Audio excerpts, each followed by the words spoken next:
అంతరే సూక్ష్మ రూపేణ తే కథా.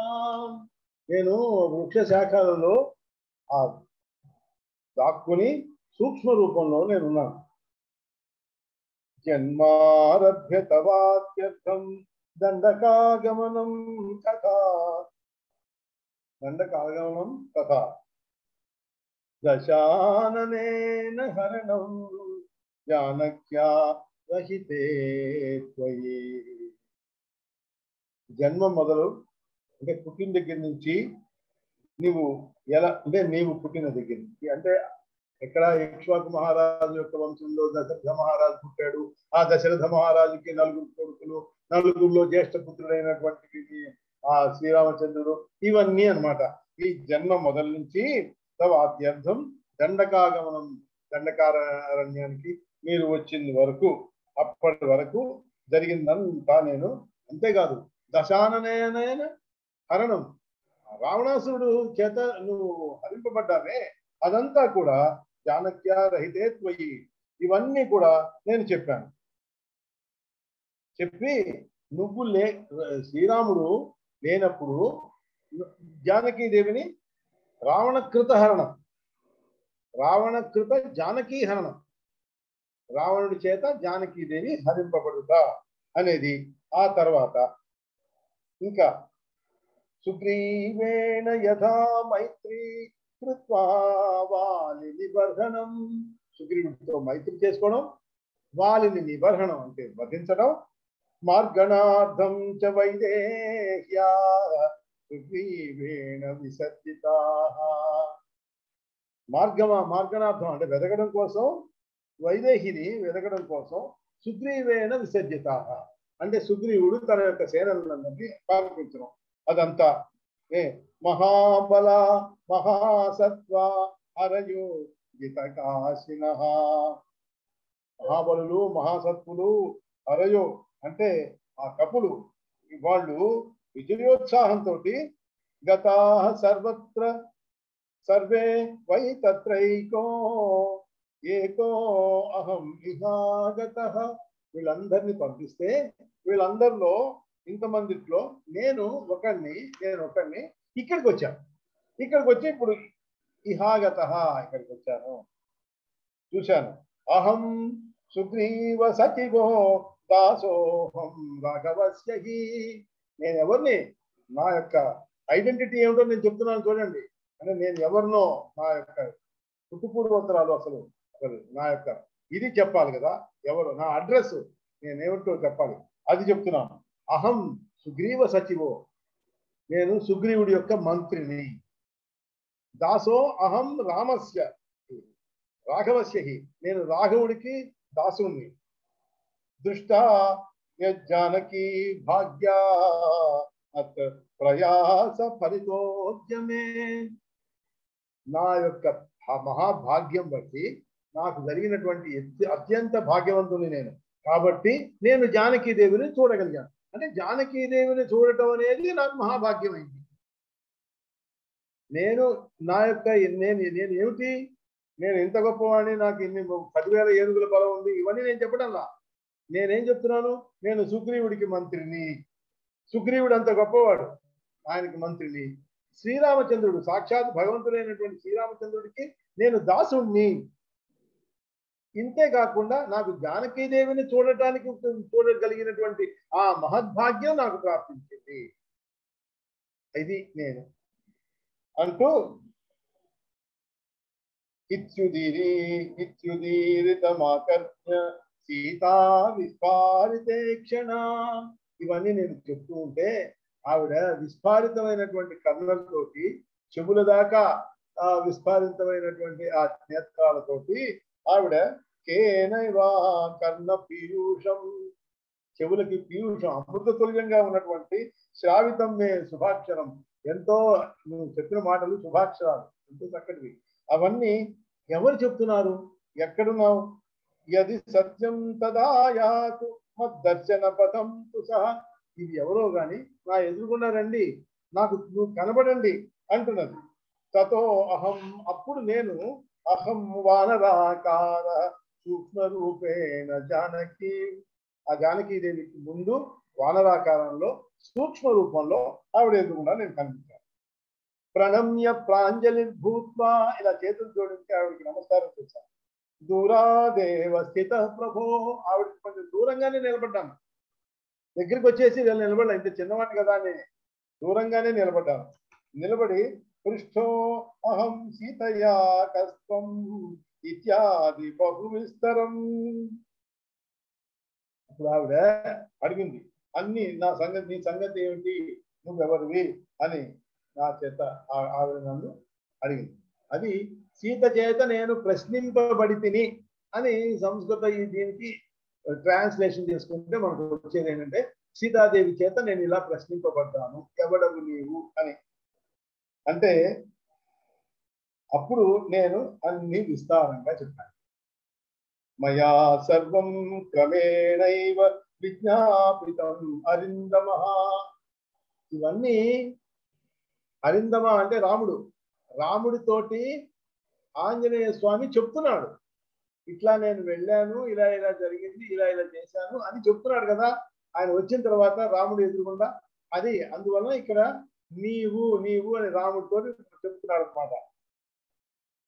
పశ్చాన్మయా కృతం దేవ్యై భవత్తత్త అంగుళీయకం.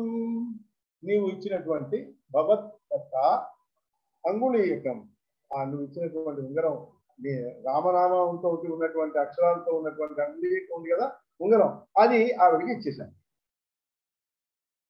ఎప్పుడైతే అది చూసిందో ఆవిడ నన్ను బాగా విశ్వసించి ఇట్లా అంటున్నది అన్నమాట. తేన మామతి విశ్వస్త వచనం చ ఇదమబ్రవీత్. చక్కగా నన్ను నమ్మిన తర్వాత ఈ మాటలు ఇప్పుడు చెప్తున్నది. యథా దృష్టాస్మి హనుమన్ పీడ్యమానా దివానిశం. నాయన కనబడుతున్నది కదా, యథా దృష్ట అస్మి, నేను హనుమాన్, ఓ హనుమంతుడా, పీడ్యమాన, నేను ఎలా పీడ్యమాన దివానిశం, రాత్రి పగలు రాత్రి లేకుండా నన్ను ఎలా పీడిస్తున్నారో నువ్వు చూస్తున్నావు కదా అని. చూసావు కదా, వాళ్ళు నన్ను ఎలా బెదిరిస్తున్నారో చూస్తున్నావు కదా. రాక్షసీనాం తర్జనై తత్సర్వం కథయ రాఘవే. ఈ విషయాలన్నీ వాళ్ళు నన్ను ఎలా ఏడిపిస్తున్నారో, ఎలా బెదిరిస్తున్నారో, ఇవన్నీ కూడా నువ్వు సర్వము ఆ శ్రీరామచంద్రమూర్తికి నివేదించి నా యొక్క కథని వివరించు అని అన్నది. అప్పుడు నేను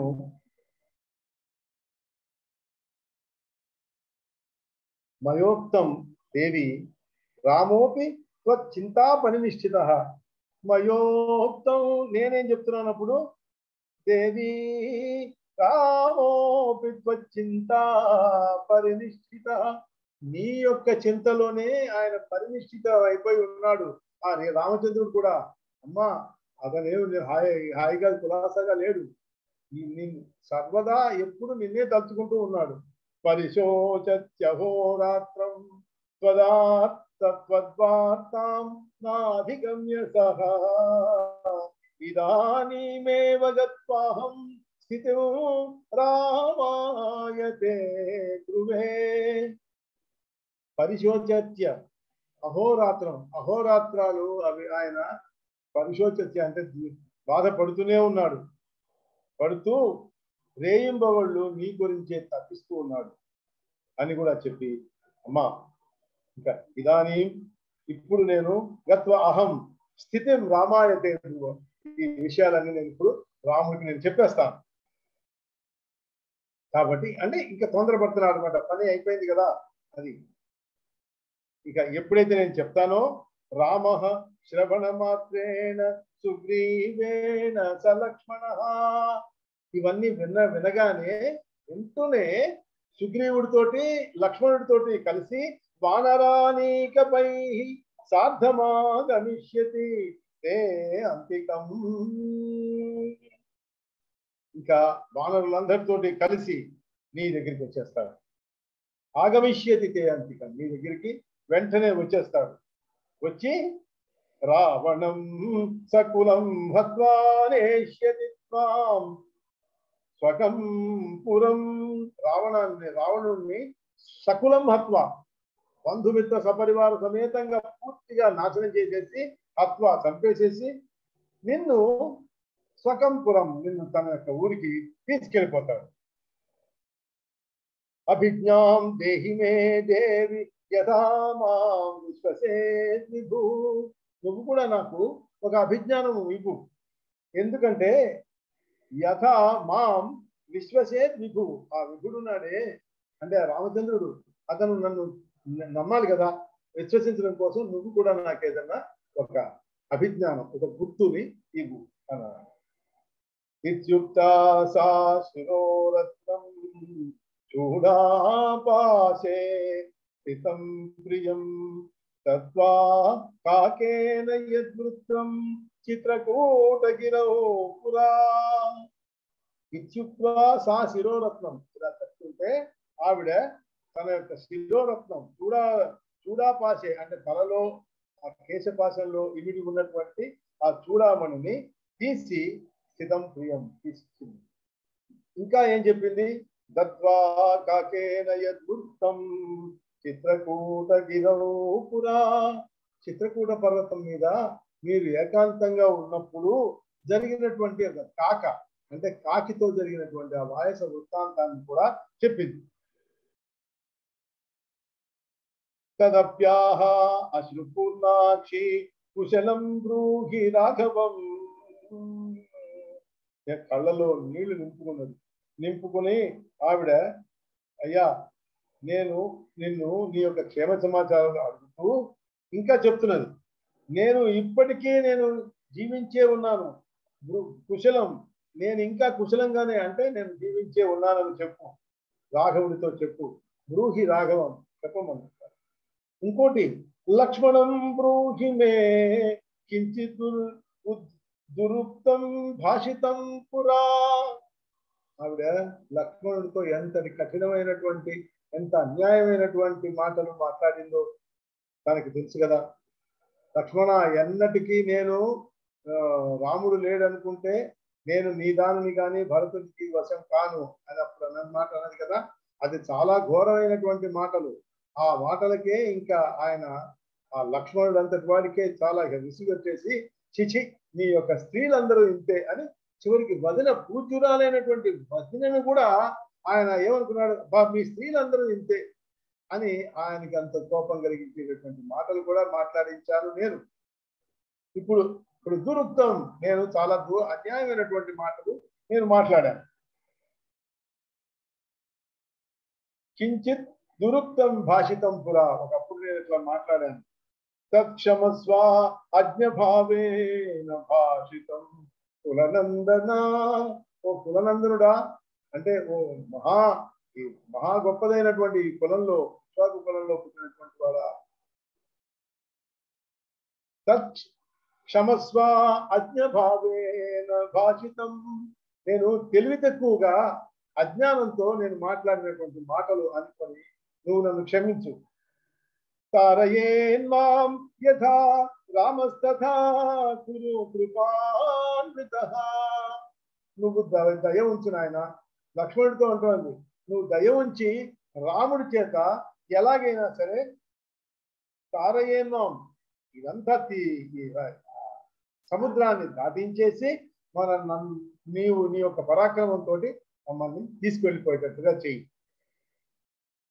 ఎలా అయితే రాముడు నన్ను ఉద్ధరించగలడో, తారయేన్ మాం అంటే తారయేన్ మాం, ఎలా అయితే నన్ను రాముడు ఉద్ధరించగలడో అలాంటి ఉపాయాన్ని నువ్వు నిన్ను మనసుతో, కొంచెం ఎక్కువగా చెప్తున్నావు అన్నమాట, నిన్ను మనసుతో ఆలోచించు, నన్ను క్షమించు, నేను పలికినటువంటి దారుణమైనటువంటి మాటల్ని నువ్వు మనసులో పెట్టుకోవు. ఇత్యుక్త్వా రుదతి సీత దుఃఖేన మహతావృత మయాప్యాశ్వాసిత రామవదత సర్వమేవతే. ఇట్లా పలికి సీతాదేవి మహాదుఃఖంలో మునిగిపోయి రోధించడం మొదలుపెట్టింది. రాముడు, ఓ రామ, నేను కూడా నీ వృత్తాంతం అంతా చెప్పాను, అంటే నువ్వు ఎలా బాధపడుతున్నావో, ఇక్కడ ఎన్నెన్ని కష్టాలలో నువ్వు సీతా విరహంలో నువ్వు ఎలా బాధపడుతున్నావు అవన్నీ చెప్పి ఆవిడ నేను ఓదార్చాను. అప్పుడు తత ప్రస్థాపితో రామ సమీపమిహాగత తదాగమన వేళాయా అశోకవనికాం ప్రియా. అప్పుడేం చేశాను, అక్కడి నుంచి నేను బయలుదేరి వచ్చేటప్పుడు ఈ రావణుడికి ఎంతో ప్రియమైనటువంటి అశోకవనికాం ప్రియాం, ఎంతో ప్రియమైనటువంటి అశోకవనికాన్ని ఉత్పాట్య రాక్షసాంస్తత్ర బహూన్హత్వా క్షణాదహం, ఒక్క క్షణంలో దహించి పారేశాను. క్షణాత్ అహం, నేను ఆ మొత్తాన్ని ఆ రాక్షసులతో సహా ఆ వనాన్ని పూర్తిగా నాశనం చేసేశాను. రావణస్య సుతం హత్వా రావణేనాభిభాష్యత, రావణుడి యొక్క కొడుకైనటువంటి అక్షకుమారుని కూడా నేను నాశనం చేసేశాను, చంపేశాను. లంకాం అశేషతో దగ్ధ్వా పునరప్యాగమం క్షణాత్, లంకని అశేషతో అసలు మిగలకుండా దగ్ధ్వా కాల్చేశాను. పునరప్యాగమం క్షణాత్, ఇహ వెంటనే అది కాల్చేసి క్షణంలో నేను మళ్ళీ తిరిగి నీ దగ్గరికి వచ్చేసాను. శ్రుత్వా హనుమతో వాక్యం రామో అత్యంత ప్రహృష్టధీ, ఈ మాటలు విన్న తర్వాత రాముడు ఎంతో సంతోషించాక, ఎంతో హనుమతో వాక్యాన్ని రామో అత్యంత ప్రహృష్టధీ, హృష్టధీ అంటేనే సంతోషించాడని, ప్రహృష్టధీ అంటే మరీ ఎక్కువ అని, అనే ప్రత్యయం చేర్చడం వల్ల ఆ ఆనందాన్ని ఇంకా ఎక్కువ అని చెప్పి మిక్కిలి ఆనందంతో ఉన్నాడు అని. హనుమంస్తే కృతం కార్యం దేవైరపి సుదుష్కరం, హనుమా తే కృతం కార్యం, నువ్వు చేసినటువంటి పని దేవైరిపే, దేవతలకు కూడా సుదుష్కరం, చాలా కష్టమైనటువంటి పని. ఉపకారం న పశ్యామి తవ ప్రత్యుపకారిణ, నువ్వు చేసినటువంటి ఉపకారానికి నేను ప్రత్యుపకారం చేయడానికి నాకేం కనబడటం లేదు. నా పశ్యామి, నేను నీకు ఏ విధంగా నేను ప్రత్యుపకారం చేయాలంటే నాకేం కనబడటం లేదు. ఇదానీం తే ప్రయచ్ఛామి సర్వస్వం మమ మారుతే, ఇంకా నేను ఆలోచించింది ఏంటంటే నాకున్నది సర్వస్వాన్ని నేను నీకు ఇచ్చేస్తాను. ఏమిటయా అని ఇత్యాలింగ్య సమాకృష్య గాఢం వానర పుంగవం, ఆ వానర పుంగవుడైనటువంటి ఆ హనుమంతుడిని ఒక్కసారిగా గాఢంగా కౌగిలించుకున్నాక, ఆలింగనం చేసుకుని ఆ కళ్ళల్లోంచి ఆయనకి నీళ్లు వచ్చేసినాయి. సార్ద్రనయనం సార్ద్రనేత్రో రఘుశ్రేష్ఠ పూర్వపరాం ప్రీతిమవాపసః, ఇక అతడు కూడా ఆ ఆంజనేయ స్వామి కూడా ఎప్పుడైతే ఆయన వచ్చి గాఢంగా కౌగిలించుకున్నారో అతనికి కళ్ళు కూడా చెమర్చినాయి. హనుమంతము వాచేదం రాఘవో భక్తవత్సలః, అప్పుడు రాముడు హనుమంతుడితోటి ఈ మాట అంటున్నాడు. ఏ మాట అన్నాడు చూద్దాం. పరిరంభో హిమే లోకే దుర్లభ పరమాత్మనః, ఇక్కడ మళ్ళీ చెప్తున్నాడు రాముడు, నేను పరమాత్ముడిని, నా యొక్క పరమాత్ముడైనటువంటి నా యొక్క పరిష్వంగం, ఈ ఆలింగనం, నా కౌగలింత లోకంలో ఎవరికే దొరకదు, దుర్లభము. అలాంటిది ఓ హరిపుంగవ, ఓ కపీంద్ర, నీవు నా భక్తుడివి, ప్రియుడివి, నేను నీకు ఇవ్వగలిగింది ఇదే అని ఆలోచించాను. దానికి చూడండి, యత్పాద పద్మయుగళం తులసీదళాద్యై సంపూజ్య విష్ణు పదవీ మతులాం ప్రయాంతి, ఎవరి యొక్క పాద పద్మ యుగళాన్ని తులసీ దళాలతో ఎవరైనా అర్చించారంటే, శ్రద్ధతో పూజించి అర్చిస్తే వాళ్ళకి సాటి లేనటువంటి విష్ణు పదమే దొరుకుతుంది. అలా అంటే తులసీ దళాలతో శ్రద్ధతో పూజిస్తేనే వాళ్ళకి విష్ణు పదం దొరుకుతుంది. అలాంటిది అసలు ఈ వాయునందనుడు ఉన్నాడే హనుమంతుడు, ఇతను చేసినటువంటి పుణ్యకర్మలు ఏమైనా సామాన్యమా? అసలు ఆ పుణ్యకర్మల రాశి కలిగినటువంటి వాడైనా. తేనైవ కిం పునరసౌ పరిరబ్ధమూర్తి రామేణ వాయుతనయ కృత పుణ్యపుంజ, ఆ పుణ్య రాశి పొందినటువంటి కలిగినటువంటి వాడు ఈ వాయునందనుడు రాముడి చేత ఆలింగన భాగ్యం పొందాడు అంటే దీంట్లో విశేషం ఏముంది? మామూలుగా ఒక శ్రద్ధతోటి తులసీమాలతోటి అలంకరించి పూజ చేస్తేనే వాళ్ళకి విష్ణు పదం వచ్చేస్తున్నదే. అట్లాంటిది ఇలాంటి ఈ వాయునందనుడికి ఆ గాఢమైనటువంటి ఆలింగన దొరికిందంటే దాంట్లో పెద్ద విశేషం ఏమైనా ఉన్నదా? ఆయన అంటే ఎంత పుణ్యాత్ముడో ఆ వాయునందనుడు అని దీనికి చెప్తారు. దీంతో సుందరకాండ పంచమ సర్గం పూర్తవుతున్నది. సుందరకాండ కూడా పూర్తవుతున్నది. రేపు నుంచి మనం యుద్ధకాండ మొదలు పెడదాం. ఎవరైనా ఏదైనా అడుగుదలుచుకుంటే అడగండి. డౌట్లు కానీ ఏదైనా. బావగారు, లక్ష్మి గారు, నిన్న నాకు కనెక్ట్ అవ్వలేదు.